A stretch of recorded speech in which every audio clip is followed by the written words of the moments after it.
Hello students, मैं हूं प्रशांत पटेल और स्वागत है आपका मैक्रो इकोनॉमिक्स की इस ऑनलाइन क्लासेस में।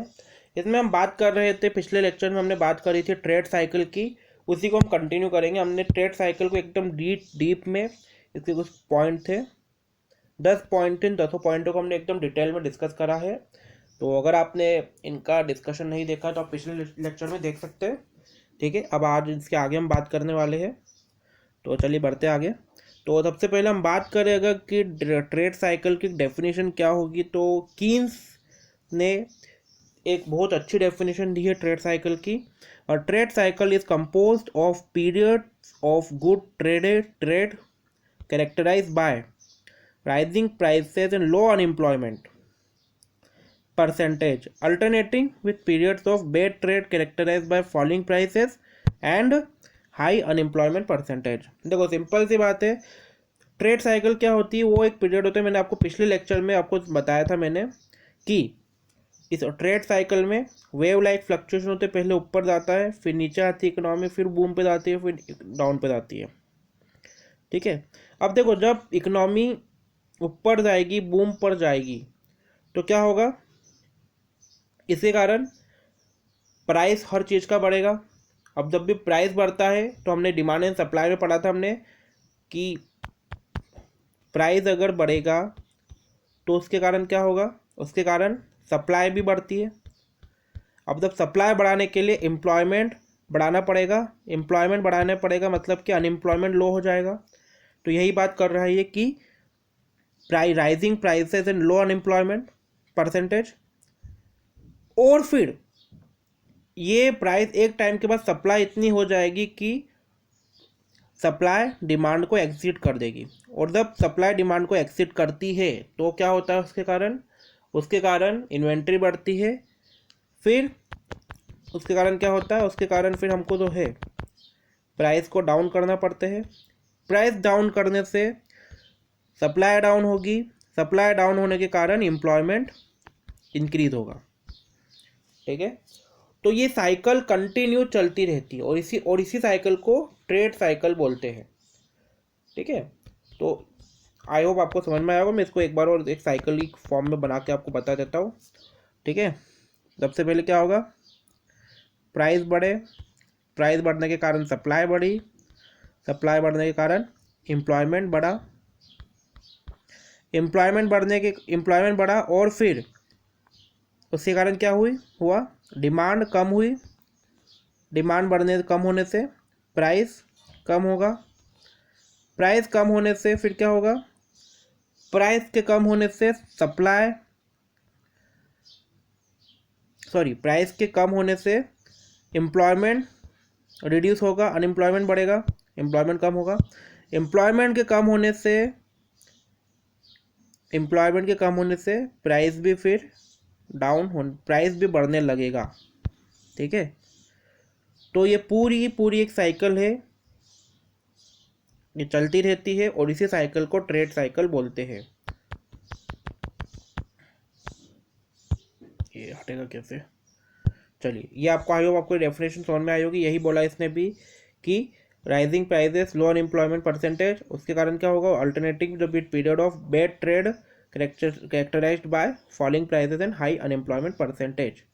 यही बात इसने बोली है डेफिनेशन में। आप इसको एक बार रीड करिए, आपको समझ में आ जाएगी पूरी, है ना। और ये पूरी साइकिल चलेगी। ये साइकिल मैंने क्लास में एक बार बना के दिखाई है बच्चों को बोर्ड पे। और उसके अलावा अभी भी मैंने आपको समझा दिया है दोनों की हाई प्राइस बढ़ रहा है, अनएम्प्लॉयमेंट कम है, उसकी कंडीशन सिचुएशन क्या होती है, और अनएम्प्लॉयमेंट ज़्यादा है, प्राइस कम हो रहा है, उसकी कंडीशन क्या होती है। आगे बढ़ते हैं। ये हमने इतनी देर से हम वेव लाइक फ्लक्चुएशंस की बात कर रहे थे। तो ये कुछ फेजेस होते हैं बिजनेस साइकिल के। सबसे पहले एक्सपांशन होता है, इसको एक्सपांशन बोलते हैं। इसको फिर टॉप पे पहुंच जाता है, इसको पीक बोलेंगे। Then recession, then depression. ठीक है, और फिर वापस से रिकवरी, एक्सपांशन, पीक और रिसेशन। ये साइकिल चलती रहती है। अब इसमें जो ये वाला पोर्शन होता है लाइन के ऊपर का, इसको बोलते हैं प्रॉस्पेरिटी। क्या बोलते हैं इसको, प्रॉस्पेरिटी। और जब ये वाले पोर्शन में आते हैं तो इसको बोलते हैं डिप्रेशन। इसको क्या बोलते हैं, डिप्रेशन बोलते हैं। टॉप को बोलते हैं पीक बॉटम को बोलते हैं ट्रफ। तो ये चीज़ें आपको कुछ पॉइंट से याद रखना, और ये डायग्राम से आपको ये सारी चीज़ें याद हो जाएगी। अब 4 फेजेस होते हैं मेन, ये हमने पहले डिस्कस करे ही है, डिप्रेशन, रिकवरी, प्रॉस्पेरिटी और बूम एंड रिसेशन। अब मेन फीचर क्या होते हैं ट्रेड साइकिल की, ये इंपॉर्टेंट है, ये अपने को पढ़ना है। तो देखो पहला तो ये होता है कि जो भी इकोनॉमी में मूवमेंट को शो करता है, मतलब कि इकोनॉमी में कब अप ट्रेंड आ रहा है कब डाउन ट्रेंड आ रहा है, उस चीज़ को ये ट्रेड साइकिल शो करती है।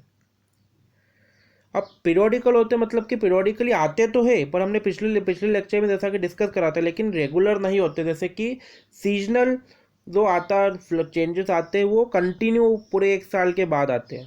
दिवाली पूरे 1 साल के बाद ही आएगी, ठीक है, शादियों का सीजन 1 साल के बाद ही आएगा।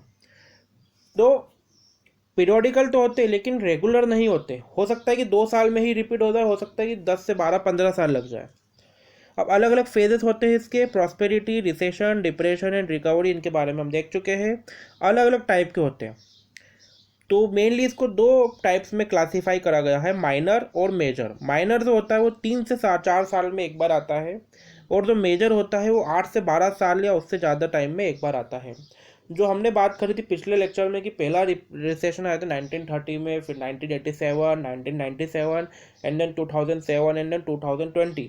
तो ये मेजर की कैटेगरी में आते हैं, जबकि इनके बीच में भी हर 3 से 4 साल में माइनर रिसेशन आते रहते हैं, जो कि कोई बहुत कम इफेक्ट कर डालते हैं, लेकिन उनका भी थोड़ा बहुत इफेक्ट तो डलता ही है, ठीक है। जैसे कि आपको अगर याद हो तो 2008 में मेजर रिसेशन आया था, उसके बाद में 12-13 में एकदम से जॉब मार्केट में बहुत ज़्यादा जॉब्स हो गई थी, मतलब कि अनएम्प्लॉयड लोग बहुत ज़्यादा हो गए थे और एम्प्लॉयड लोग, और जॉब्स इतनी नहीं थी।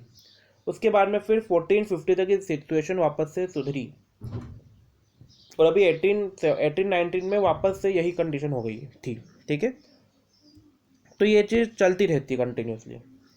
और ड्यूरेशन मैंने जैसा कि बताया था 2 से 12 साल के बीच में होती है। अब ये डायनेमिक नेचर की होती है, इसमें कोई भी एक सेक्टर पर इफेक्ट नहीं आता है, इसका इस इफेक्ट लगभग सारे सेक्टर पर आता है किसी भी इकोनॉमी के अंदर। अब इसके फेजेस होते हैं, क्यूमुलेटिव होती है, या तो इंक्रीजिंग होते हैं या डिक्रीजिंग होते हैं, और ये इंटरनेशनल नेचर की होती है।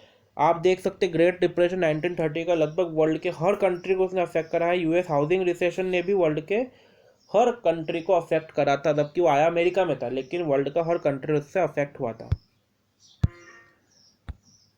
अब बात करें टाइप्स की, तो शॉर्ट टाइम साइकिल होती है, minor cycle 3 to 4 years, secular trends जिनको मेजर साइकिल बोलते हैं 8 से 12 साल के बीच में आती है एक बार। सीजनल फ्लक्चुएशंस आते हैं फिर, जो कि सीजनल चेंज के कारण आते हैं, लाइक मानसून फेल हो गया उसके कारण कुछ चेंजेस आ गए, ठीक है। उसके अलावा अच्छी फसल उसके कारण कुछ चेंजेस आ गए। आप देखते हो कि बहुत बार प्याज का प्राइस जो होता है कि 200 रुपये किलो तक हो जाता है, बहुत बार प्याज का प्राइस 2 रुपये किलो भी नहीं रहता है, या फिर किसान लोग बेचारे फेंक के आते हैं मंडियों में। तो ये अलग अलग चीज़ें हैं जो कि ट्रेड साइकिल को अफेक्ट करती है। अब इरेगुलर या फिर रैंडम फ्लक्चुएशंस भी आते हैं, जैसे कोई वार हो गई, स्ट्राइक हो गई, कोरोना वायरस जैसे कोई बीमारी फैल गई, इसमें मैं ऐड कर दूंगा कोरोना वायरस भी, ठीक है। तो इस टाइप के कुछ फ्लक्चुएशंस भी आ सकते हैं। साइक्लिक फ्लक्चुएशंस भी आ सकते हैं, जैसे कि वेव लाइक चेंजेस होते हैं, जैसे कि एक्सपांशन, कॉन्ट्रैक्शन। क्योंकि एक चीज़ देखना आप, जो ये रिसेशन होता है, हमने बात करी थी इसके वेव लाइक फ्लक्चुएशन, मतलब कि ऐसे कुछ होते हैं लंबे समय में 8 से 12 साल के बीच में। पर इस जो ये जा चल रहा है इसके ऊपर भी कुछ छोटे छोटे फ्लक्चुएशंस आते रहते हैं, ठीक है। और तो ये जो छोटी वाली साइकिल है इसके ऊपर भी कुछ छोटे छोटे फ्लक्चुएशंस आते रहते हैं, हालांकि वो इतने छोटे होते हैं कि हमको समझ दिखते ही नहीं है, पर ये फ्लक्चुएशंस कंटिन्यूसली आते रहते हैं। और ये जो हमारी बड़ी वाली साइकिल है, ये भी हो सकता है कि लॉन्ग टर्म में ये भी किसी और साइकिल के ऊपर के फ्लक्चुएशंस हो। तो ऐसे अलग अलग साइक्लिक फ्लक्चुएशंस रहते हैं। अब ट्रेड साइकिल को कंट्रोल करने की मेथड ये हम सब देखेंगे अगले लेक्चर में। तब तक के लिए थैंक यू वेरी मच। हमने आज ट्रेड साइकिल के टाइप्स वगैरह